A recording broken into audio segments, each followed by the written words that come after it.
Hello folks, good evening and welcome to episode 9 of Passive Aggressive Film Reviews. I'm Nathaniel Barrett. And I'm Richard Shittlebob. What have you been up to, Richard? You don't sound yourself. Yeah, I'm good, man. Yeah, I'm good. How you doing? I'm okay, thank you. You've got me a little bit concerned, Richard. What else the matter? What's the problem? Your tone of voice. You don't sound your usual bouncy, jovial, cynical self. No, I'm good, man. There's nothing to worry about. I've just been kicking back with some tunes, you know. Just chilling out, basically, Nathaniel. You've not been taking any stimulants of any kind, have you? No. Sure? I've done nothing remarkable. Nathaniel, have you ever wondered why any of this matters? No, I haven't. I don't think about such things. We're specks of dust, aren't we, Nathaniel? We're insignificant, man. None of this will make any difference. 100 years from now, 100 years time, everything that's happening now will just be totally irrelevant. It'll just be lost in the motes of time and space, just drifting through the cosmos. Won't make any difference.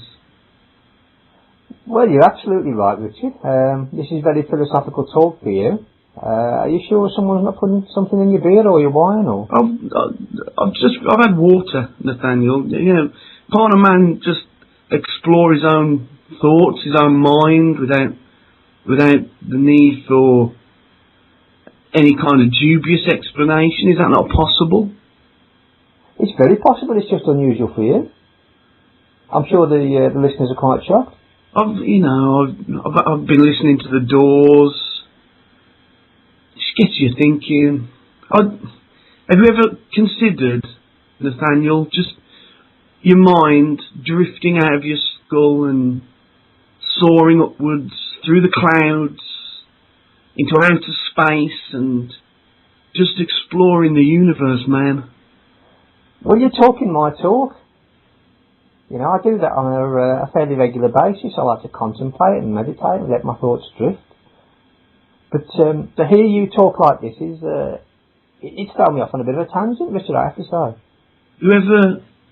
Have you ever thrown your soul from your body? Not yet. Try it, Nathaniel. Astral projection. Oh, you've got into that, have you? I haven't done it. You know, it's too new a concept for me, but I've read about it, and I've got to say, it sounds fantastic. I'm sure it is. I'm sure that's quite a worthwhile experience for you to have. Are you going to tell us what you've been up to this week in this new mode? I feel weird, Nathaniel. I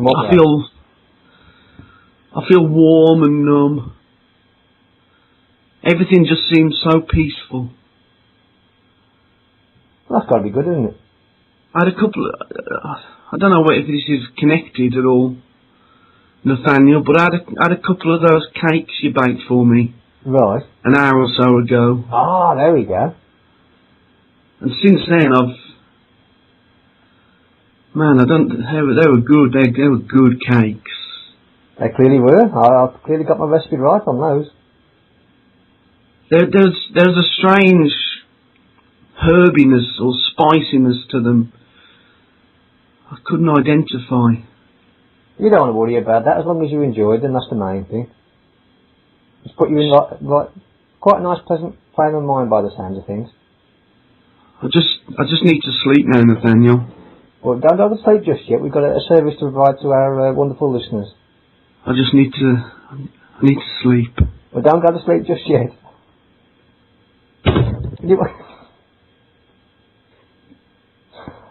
Richard? Richard?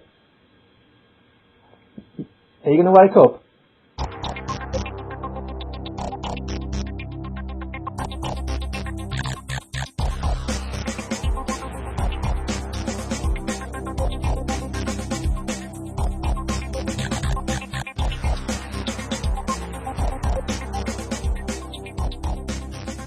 Hello there, folks, and welcome back.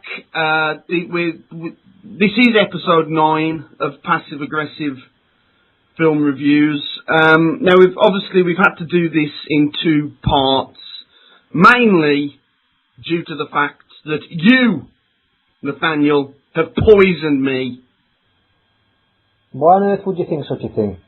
You've stepped over the line here, Nathaniel. Stepped over the line? How? Explain. That cake that I ate, that you gave me and said, try this, you'll enjoy it. Yeah. I figured it out. You did enjoy it, didn't you? This is, I would say, a criminal act. Technically. That you've inflicted on me. Indeed, for the good of your soul.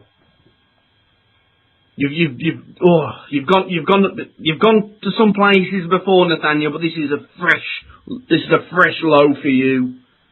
So Pumping me full of drugs. Say that again. Pumping me full of drugs.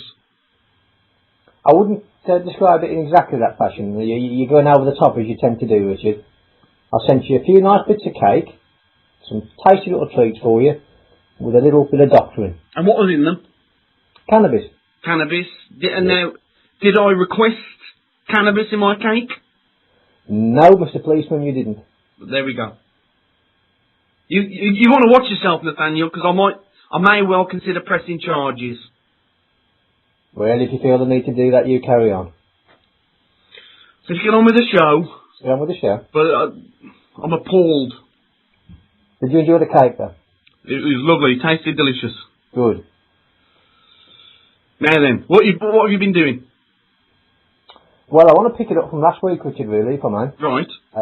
If you remember, I was telling you about my experiences with the magic mushrooms and the image of Jesus.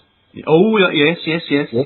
So, as I reported last week, I've been back to that scenario, and I've been back to indulge in the delights of the fungus. You were gonna increase your dose as well, if I remember correctly. Slightly increase the intake, and I wasn't disappointed, Richard. Tell all. Well, I'd like to set the scene, if you'll allow me. I began the trip at precisely midnight. About 1 a.m, as the night grew colder, I sat gazing out of the window of my humble abode at this clearest of clear nights. The stars were twinkling in the inky blackness, and I was contemplating the universe. And then the hallucinations began. A rainbow began to form against the black sky. It grew out of the horizon, and I watched it take form, which was a beautiful and moving sight. When the rainbow had formed, the figure of Jesus again began to emerge, like pixels of coloured light coming together from out of the ether. The face of Jesus gazed at me and smiled with such love that I began to fill with tears. He then said something I will truly never forget. You filthy little shit. It seems Jesus has got a sense of humour, Richard, and that came as something as a relief. That wasn't Jesus. He certainly looked like it. He looked like he got before last week. It was a figment of your drug-fevered imagination, Nathaniel. That wasn't Jesus. Jesus doesn't swear. This one does. Because it's one that you've made up. It's not the real Jesus. Well, whoever it is, he was very welcome. How big was he? How big? Yes. I don't know. His face was appearing above the rainbow. I couldn't judge his size. Right. It sounds like something out from the Teletubbies, Nathaniel. This is preposterous. Well, it was quite a powerful experience for me, Richard. I preferred if he didn't mock me. Am I allowed to develop more on this? Go on, you carry on. He inquired as to how my abstinence from the bundle was going. I told him the truth, because I've only been showing interest in the ladies this week. I've suppressed and controlled my urge to flirt with men. It's not been easy, of course, but even a man such as I takes the words of Jesus seriously when it comes to me in a vision.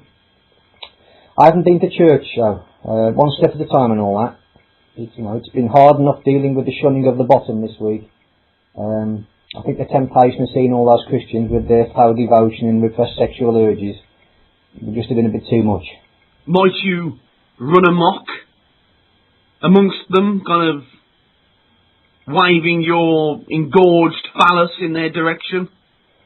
Well, I don't normally indulge in that kind of behaviour. I'm a little bit more subtle than that. Right. I think I'll probably try and open a conversation to begin with, before any waving of phalluses. Right. But that comes later. So no, you know, I've been just more disciplined. You know, I've had to be. So, have you found it, Nathaniel? You know, I know that you do enjoy burying yourself between the cheeks. Have you found it going without? Difficult, I have to say, difficult. Because I've taken it to the extreme. You know, I've opened conversations with men, obviously, but no flirting, nothing tactile, no affection. So I've been trying to just pass all that over onto the ladies instead. Without much success, I have to say. Really? Yeah. I think we're going to have one of those rare moments where we see eye to eye for a moment, Richard. Oh, go on. Well, I actually had the misfortune to go to a nightclub. Ooh. I haven't actually been for a few years, but I thought, you know, I had the sense of wanting to go and mingle with the underlings. I thought I'd indulge for one more occasion. Yeah. And you often refer to them as the great unwashed, don't you? I certainly do. It was an accurate label, Richard. They were out in force, I tell you. It was like being at the zoo. Yes. A horny, dirty zoo where all the animals want to do is stick things into each other. Now, I've heard these kind of places referred to as meat markets. Very accurate description. Is that right? Accurate, absolutely. Bang on the money there. Yeah. I'm not against a bit of sticking things into each other. Well, you like a bit of rumpy pumpy, don't you? Certainly do. In fact, I support and in favour of that, you know, that kind of activity. But that's not the way to go about things. You know, this wasn't love. This was primal, base behaviour. No class, no seduction. No. Not for the thrill of the chase. But I did take a shine to one lady, I have to say. She was stunning. Sparkling blue eyes, a lovely curvy figure, and a sweet, charming smile. You know, she had something different about her, made her stand out from the crowd. But she rejected me, Richard. Oh dear. And it's not an emotion I'm used to. Not one I came to repeat either. Well, I guess, you know, given that you spend most of your time in the company of gays, you know, they're not known for their you know, being inhibited, are they? Well, you've not got your numbers quite right there, Richard. Oh. I must paint a wrong picture of myself. You know, I don't spend all of my time with gays. I'd say about half of it. But obviously I enjoy the company of ladies too. Yes. Perhaps that doesn't get reported enough. So is this the first lady that's turned you down in your kind of recent memory? Yes, for a long, long time. Wow. And she wasn't unkind. She just made it clear by her body language and her lack of wanting to converse that she wasn't interested. But that's an unusual phenomenon for me, and I didn't take it too well, I have to say. I mean, could it have been that you had kind of something between your teeth? Did you have mucus dripping from your nostrils? Could there be? I made sure I was well presented. Well groomed. As I always do, as you well know. You know, I spoke to her in my charming, seductive way. But she just wasn't interested. And I have to accept that. I'm staggered, Nathaniel, because you're a good-looking bloke. Thank you very much. I mean, we've talked about this before, and I'm not ashamed to say, you really are a handsome man. Well, it's very nice of you to say so. It's not problem. a compliment from you. No problem. Clearly she didn't think the same. Never mind. Do you think maybe she was one of them? I don't think so. No. I don't think he was one of them. I wouldn't label her as a lesbian just because she didn't fancy me.